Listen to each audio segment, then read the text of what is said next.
অয়ন ফিরে যাওয়ার পর কদিন ধরে তো আমার একই রুটিন চলছিল, অফিস আর বাড়ি। মাঝে সেরকম কোনো ভিডিও নেই, খালি কি খেয়েছি ওই দিয়েই একটা গোটা ব্লগ আমি বানিয়ে দিতে পারি।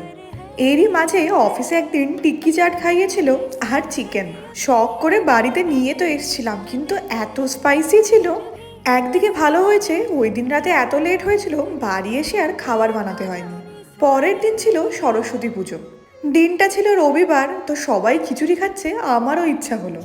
বাড়ি থেকে এত দূরে, তাও আবার সরস্বতী পুজোর দিন, আমার এতটুকু ভালো লাগছিল না। এই দেখো, বক বক করতে গিয়ে এদিকে মাছ ভাজাটাও পুড়িয়ে ফেলেছি।